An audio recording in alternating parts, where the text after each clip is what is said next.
How are PPL making home buying make sense? I'm in Eastern TN. Let's lay out some numbers first. Salary $75,000 gross.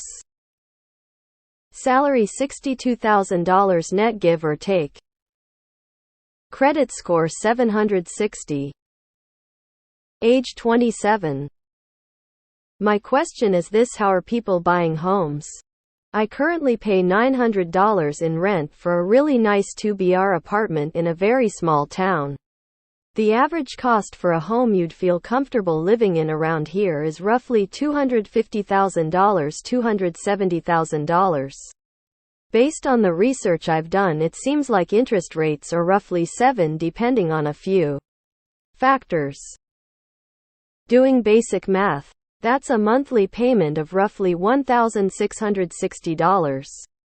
And you're paying a total cost of $598,000 over the 30Y term. That seems absurd. How are people making this make sense? I have to be missing some key piece of information. Please give your 2 cents in the comments. I'm open to any advice. Edit. There's been a lot of good information posted in the comments. I appreciate those of you who haven't been extremely condescending with your answers. You're paying $900 in rent today. Your landlord will eventually raise the rent. When you're retired and living on a fixed income, your landlord will continue to raise the rent. Meanwhile, all that money you've paid forever, you can't get it back.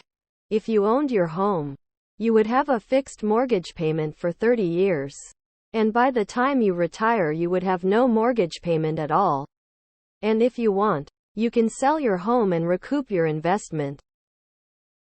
You build equity on an appreciating asset with each mortgage payment. You get nothing for a rent payment.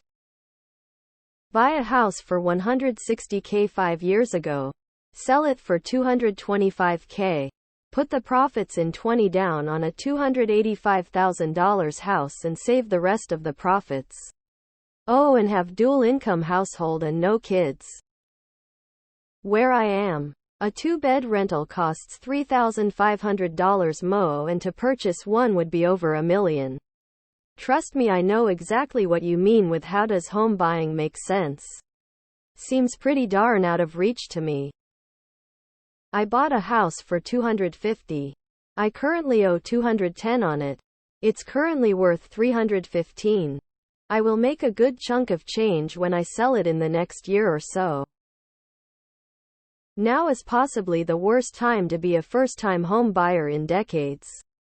Prices are at an all-time high, even adjusted for inflation. Interest rates are back to their historical median, roughly. People buying for the first time now are getting a product with low supply, high demand, and may not get lower interest rates anytime soon to refinance.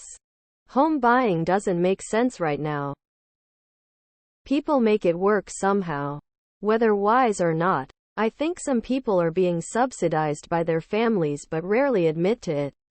And yeah, it's a lot more common for those buying a home under the age of 30 to have a partner who is contributing also. There's a pervasive mindset that renting is never a good idea if you can avoid it, argument being that owning means your payments are contributing towards your own equity. Single people have never really been able to afford a house. And if you're taking home approximately $5,000 a month, how is $1,600 a problem? Hypothetical situation. Your landlord sells the building you're living in.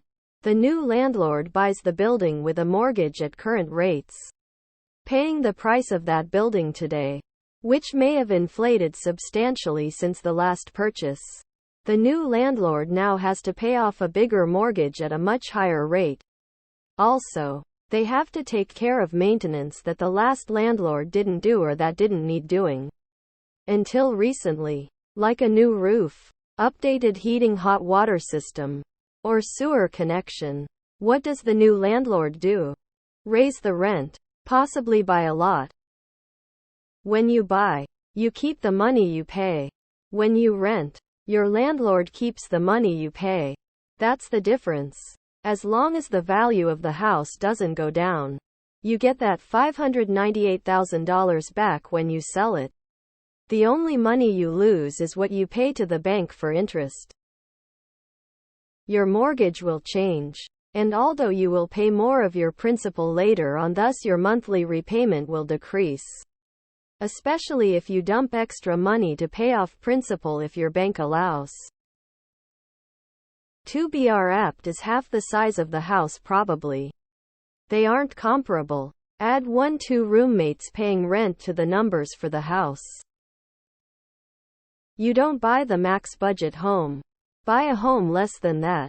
That home will only go up in value. You should be able to sell for a profit at any time. The rent you are paying may as well be put in a bucket and set on fire. You never get anything back. You make your apartment owner equity. For instance, we bought a home in 2018 for $189K. Realtor and Zillow both think I could sell this same house for over $300K today. You're also assuming that no one refinances rates when they go down and no down payments. Since the 1970s to now, the median is 7.8, which on paper is high. The highest was 18.63 and the low was 2.83. The main thing is you have something of value to leave to your heirs. They can sell it or live in it. I worked with a guy of the same mindset. And he's nearing retirement. He's quickly discovered that he cannot retire as he cannot afford his rent on retirement alone. $900 for a 2-bedroom. What the hell? I paid $205,000 for my house in 2010.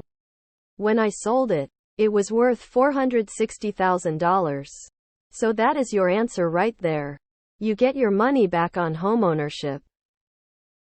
They make more money. Buy a house for under $200,000. There are many in East Tien. Wouldn't we all love to live above our means? It makes sense because it's an investment, not just an expense. The house is yours and you can sell it, usually for a good profit too. I thought I would never own a home until I got a rural development loan. I paid like $3,000 down. My interest rate is fixed at 2.5, and my payments are $867 a month.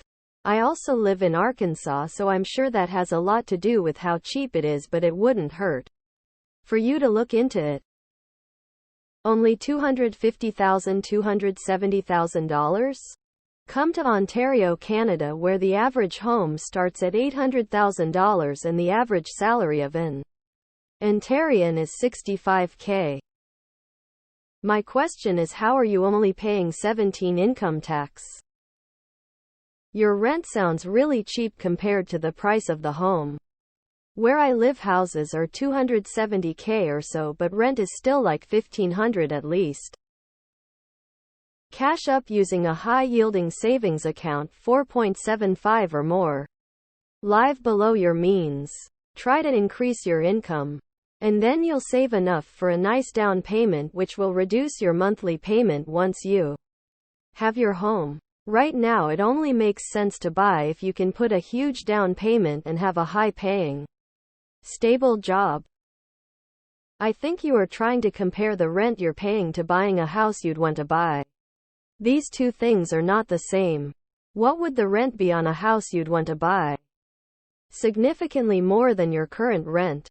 What would the cost of your apartment if you were to buy it? Way less than a house. A lifestyle upgrade is one reason to buy instead of renting. I remember doing a cost-benefit analysis and it worked out that in roughly 5 years the money saved owning was the same as the down payment for the same property.